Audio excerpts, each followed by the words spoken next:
All right. Good afternoon, good morning, wherever you are. This is DeKesha Williams. We are going to jump right in. Um, Let me double check real quick. I want to make sure it is streaming to multiple platforms. I know sometimes it takes a little bit. Okay, boom, there we go. All right. I can turn that one down. So what's going on? It's been a minute since I've had the chance to go live, but I wanted to come and share a couple of updates about really how to grow and scale your business without burnout. And so there are several topics that we're going to talk about, and it's just casual conversations. As you are watching this video on multiple platforms, please feel free to drop your questions. I will try my best to answer them while we are live, or I will come back and do a separate video and try to answer them on that video as well. These things like touch my neck and they drive me crazy.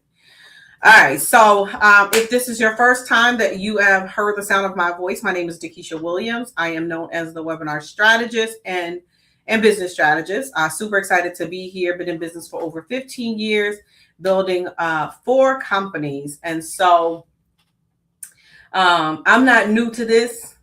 I'm going to tell my age when I say this part. I'm true to this. So I love to have a good time, but I also love to educate. And so I'm gonna put the topics over here to the sides, and let me see if I can see. Okay, I can see the comments as well. So as you join, please don't hesitate to say hello. Let me know where you are tuning in from. But so let me tell you how this came to be. So as we are growing, as we're building the business, again, I've been in business for about 15 years, really focusing on the coaching and consulting business and our VA business. And so right now it's like, how do I remove myself from the VA business? Because of who I am and the way that I operate, I like to check on things to make sure that, things are running the way that they should. This is where I totally realize that SOPs are super duper important. Now, if you know me, you know I come from an operational background, telling on myself. I've run organizations like Ann Taylor Loft, Macy's, King's Dominion, Foot Locker. Well, it was Foot Action, right? So I come from multi-million-dollar retail organizations, operations, management, and leadership. All right. So leadership, that's not a problem for me.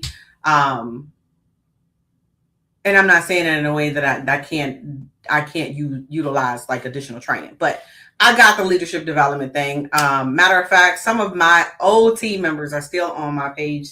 They call me boss lady. Yes, they call me boss lady. But anyway, and that's how all of this content has really come about. It's probably going to be the next book. Vanessa's going to make me write this book on growth and scaling. But here's the first thing that I learned, and I want to share some of the things that I've learned with you guys that are watching. All right. And so visibility alone is no longer enough to grow your business. And a lot of times I think we spend a lot of time looking at vanity metrics. And so then you have those that are, they feel some kind of way because they're posting on social media and they're not getting engagement, or people are not commenting. People are not engaging with their post. Okay. So we need more than just visibility. All right. And so that actually goes back to the content that you're creating, the messaging that you're creating. That's a whole other lesson that you have to look at if your content is not resonating. However, let's just say that you've got the messaging down pat, and people they're watching your content. Because I'm gonna be honest with you, there are people that lurk, and they will watch your content, consume your content, and never necessarily like comment on your stuff, and will become your client, and they are your ideal client. So please remember that. Like, a lot of clients will consume your content. So that's number one. And I want you to take notes in the chat so I can know that you're watching along. But I want you to know that you have to create content in order to create the visibility. but a lot of times your ideal client is watching, but they may not be as necessarily engaging. And so the second piece is you have to give them specific action of where you want them to go. Do you want them to DM you? Do you want them to click the link in your bio? What exactly do you want them to do? Do you want them to register for your upcoming webinar? You have to be very, very specific on what the next steps should be when you're doing your visibility piece. All right. So I always teach that the customer journey is 3 phases. You have the awareness, consideration, and the conversion phase. So awareness, the visibility is where people find out who you are. The consideration is where they raise their hand to get on your list or in your database or enter into your ecosystem. And then finally, the conversion, which I love to call the enrollment methods or enrollment mechanism, is where they actually become a client. This could be a webinar. This could be a workshop. This could be a live or a virtual event. So what conversion event do you have in place that you're consistently positioning yourself to enroll clients consistently in your business? All right. So that leads me to the real reason that many entrepreneurs struggle with inconsistent enrollment. Number one, we ourselves are being inconsistent. Ouch! I know that hurt. Let me say that again. We are being inconsistent ourselves. Well, what do you mean, DeKesha? What were you talking about? I'm showing up online. I'm posting on social media. All right, that's great. But you hosting a webinar how often?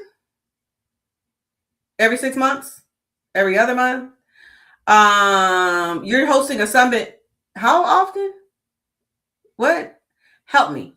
So the inconsistency of how often you are asking for the sale becomes very important.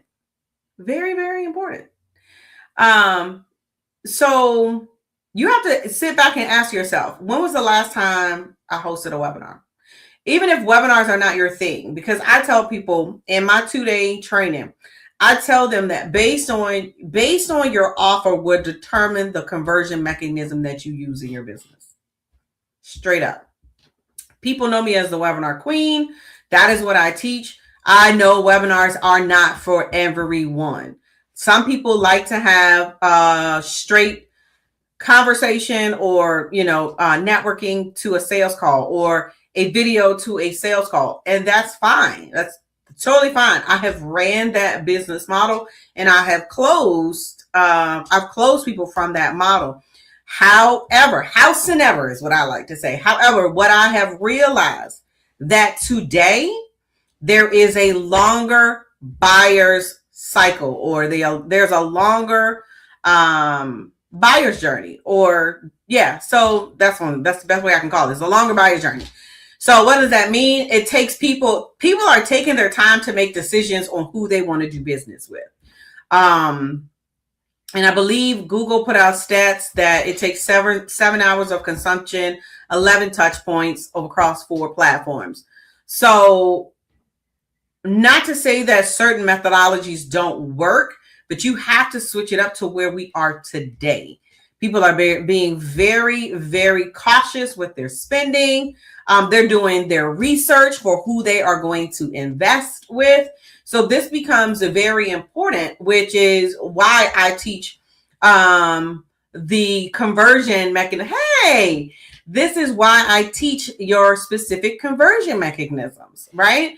Because what we used to do in 2018 ain't working today. All right. So, and I'm be honest with you, we did webinars, and back in 2018, we could post on YouTube, post on Facebook, post on Instagram that we're doing a webinar tonight, and people will see it. You do not have that luxury anymore on these platforms. They are reducing your reach because they want you to spend money in ads. I spend money in ads, so you don't have to reduce my reach, Meta. Okay. But so you have to actually plan. And I tell my mastermind members this all the time. Like, DeKesha will get out here and do a webinar 7 days in advance, right? But you have to either borrow traffic or pay for traffic if you don't have your own traffic. All right.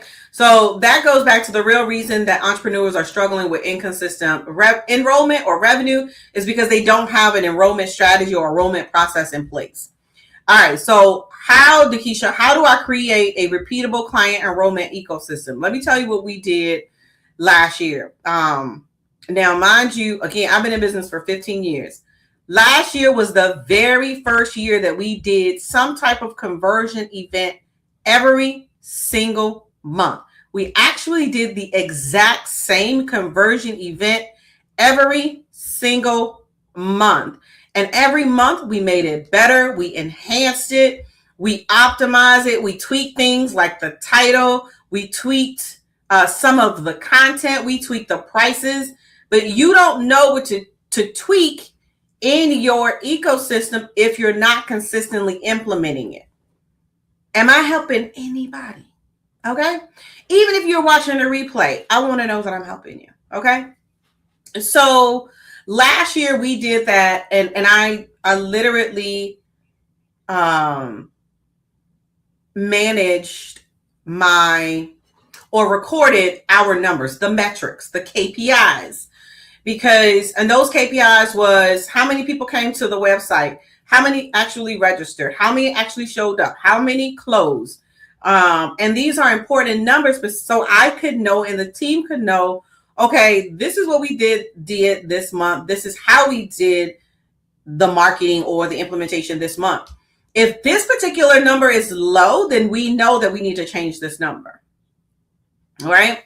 That's how you create a repeatable client enrollment ecosystem. And so one of the things that I noticed, and it's very disappointing, is that people will try something once or twice and then say it doesn't work. And so, for example, if you say that you're going to do a webinar and then you post on Facebook that you're doing a webinar, you get 5 people to register, you don't do it again because you say, well, nobody showed up. Well, how did you market it? Like, you cannot rely on one marketing stream. Like, I literally have a whole training where I tell them, listen, you got to use 5 to 7 marketing channels every single time you are hosting an actual webinar. If you are not putting money into paid ads, you have to do 5 to 7 minimum marketing strategies, because y'all know the algorithm is funny. You can post something in a day and somebody will see it 7 days later. All right. So make sure that you are giving yourself enough time to position your upcoming event. Make sure that you do the event enough time so that you can optimize it, make the adjustments so that you know what to tweak before you just kill the whole thing. All right. Can y'all commit to doing that for me, please? Just type in the chat, I commit. All right. Because I want to make sure I hold you accountable. I want to find you on the social media platforms. All right, so the systems and automation needed to simplify growth. These are all underneath how to grow and scale your business without burnout. Systems and automation. So, I don't know which way I want to go. I'm going to go with the simplified way first. Thank you, Angela. Angela's like, I commit. And so I'm going to go with the simplified first real quick, if that's all right with you. Now, what I mean by simplified. So I have an article. We will make sure that we post that article below this video, and it's the 5 systems every business owner needs. And I pulled it up today. Give me a second, because I would say that I memorized them, but baby, let me tell you something. Certain things I just don't memorize no more when I can go and look it up. But I know one of them is a follow-up system. I can guarantee you that. And so let's do a quick audit. All right. I love to do this. I always do this in my 2-day workshop as well. So I'm going to share this with you. It's kind of how we identify gaps in your business. So how many of you, and don't, one no, 5 yes. 1 no, 5 yes. Do you have a follow-up system in your business? Do you have a follow-up system in your business? So that means that if you get a lead today, whether you meet the lead out in person or they come into your ecosystem by way of a lead generation tool, whatever that looks like, do you have a follow-up system? All right. 1, no, 5, yes. All right. The other one is a lead generation system. Do you have a way to get people to get on your list and get into your database? Number 2 is the nurturing and the email marketing system. So that goes with the follow-up system. So if I got on your list today, Pearl, do you have a nurturing sequence that goes out that will nurture me for about 30 to 45 days? If no, that's a system where you're losing out on opportunities, on leads, because once they come into your ecosystem, if they're not ready to buy and you're not nurturing them, you want to stay in front of them. All right, number 3 is we talked about this, the client enrollment system. You have to have a process where you're consistently enrolling clients into your business. Number 4 is delivery and fulfillment. What does that mean? That means that I'll give you a perfect example. Someone purchased our speaker CRM system. So we have a white label version of a CRM. We call it the speaker CRM system. We run our entire business off of the system. And so some of our accelerator members they got the system free for 30 days. There is a 30-day onboarding process. So when they purchased the system, they started to get emails automatically. When their 30 days were up, they get an email probably like every day or 3 days, right?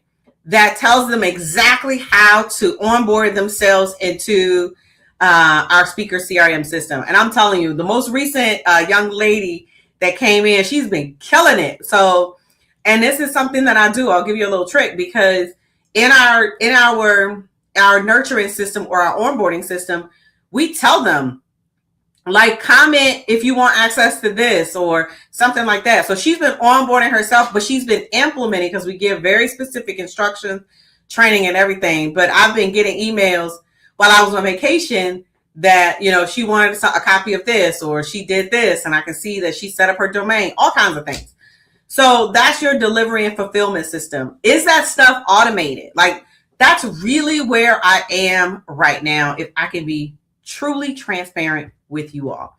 I am really, and I have taken about 10 days to sit back, look at the business, and say, what can I automate in my business? What can I take off of my hands, take off the team's hands, where we are doing redundant tasks every day that we don't necessarily have to do. So I was telling you the systems and automations needed to simplify growth. So one of the things that I did today, and I sent out an email about it, and I did a post about it too. So I might have to comment that post below it as well. So I got a lot of resources to put below. And that post was Claude Cowork. Are you guys familiar with Claude Cowork? Anybody tried it yet? And I'm gonna be very honest, very transparent. I usually am when I do these type of videos. I was very, very nervous about sharing or allowing Claude Cowork to get access to my files. All right. I read online where AI had gotten access to a company and erased all their files. So I'm nervous. Like, I'm scared. Like, I don't know if I'm ready to allow it to access. So here's what I did. And sometimes you just got to start small. All right. Is that all right with y'all? Sometimes you just have to start small. And that's exactly what I did. I started on my laptop, and I organized files on my laptop before I put it on the iMac, which is the desktop version. And baby, let me tell you something. I have been fighting with space on this iMac. I moved 690 files today. It took 2 hours to move the files to Amazon AWS, but it took less than 10 minutes to organize those files. So all those files are organized in folders by videos, screenshots, spreadsheets, images, PDFs. Like, they're all organized, and all I did was copy and paste and drop them in AWS. And it took like 2 hours because it's 690 files. So I feel like there's 2 levels of automation. So you've got the automation on the back end of your delivery system, but you also have the internal operation for your business to operate efficiently. Listen, if you need to have a conversation about this, I'm going to put it on. Let me see if I can put it on the screen. Just go to www.calldekesha.com. If you're like, DeKesha, you doing a whole lot, like you're saying what I know that I need in the business. Like I know that I need this in the business. All you have to do is go to www.calldekesha.com and just go ahead and schedule an appointment and get on my calendar. All right. That's it. If you know that you need a CRM, it is the speaker CRM, CRM.com. Yes. The speakercrm.com. So we'll put that one up on the screen as well. All right. So last couple of things before I end out this video. So we already kind of talked about how to scale without becoming the bottleneck. And it depends on, are you a solopreneur? Do you have a team? If you have a team, comment yes below. Yes, I have a team. If you don't, just say no. I see Pearl said no earlier. I think that means that she doesn't have a follow-up system. One of the things that I notice is that if your team is always coming to you to get answers, to validate, to make sure, then you are the bottleneck. If something always has to come through you, then you're the bottleneck in your business. If everything relies upon you, you are the bottleneck in your business. How can we take you out of the equation, right? So that you can focus on revenue generating activities. Is that fair? That's what I want you to think about. That's what this video is all about, is how can we move you, Angela, out of the equation where you're servicing clients, if that's what you do, right?